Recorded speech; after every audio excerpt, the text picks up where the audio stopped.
So we're going to talk about how to use these note cards that you've made to create an outline.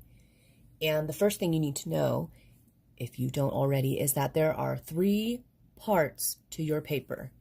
The first is biographical information or background on your topic.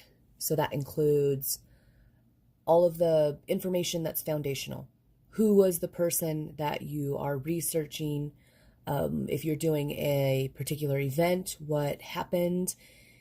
And if you are doing something like a place, then how was that place built? When did it start? Who built it? All of that kind of information. The next part of your paper is going to be the importance of your topic in history. So why was Wyatt Earp important? What did he do that was worthy of researching? What was the importance of a certain battle, particular weapons, a certain building, whatever it is that you're researching? What is that core information about why they're important in history? And then last, you're going to talk about the impact of your topic on the U.S. today. So topics that would go under this note card will be things like how Susan B. Anthony influences civil rights movements for today, or how the development of a particular weapon influenced how certain weapons are created today or how they are used. So those are the 3 topics, or the 3 movements, as I've been calling them, of your paper. And now I have done a little bit of research on Susan B. Anthony. Not as much as you should be doing, but I've got my note cards here.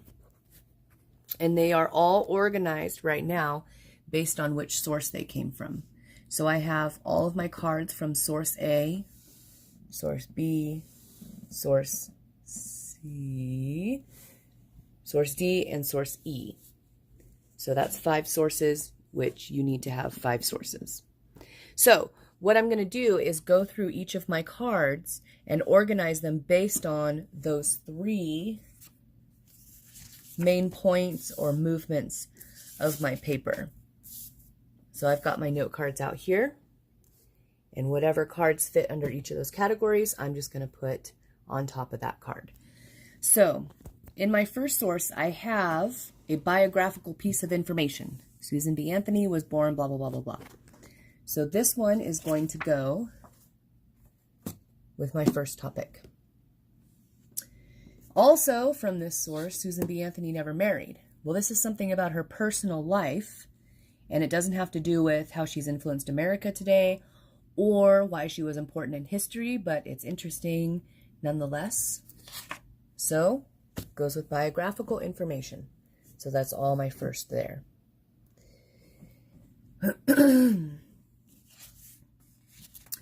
This next card is a comment about how Susan B. Anthony and people she worked with had an influence on the sorts of rights that women have today. So that is how it's impacted America today. So I'm going to put that with my third movement. The next one, the U.S. Treasury Department put Anthony's portrait on $1 coins. She's the first woman to be honored that way. So this card is also going to go with how she's had an impact on America today. In my next source, I have information about what Susan B. Anthony actually did in history at the time she was living, and it has to do with her trying to vote when women were not legally allowed to.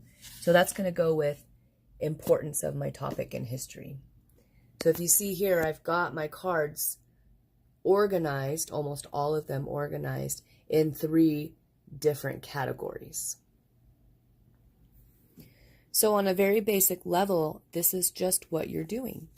And the next video will be about how to take these categories of cards and put them into a traditional outline.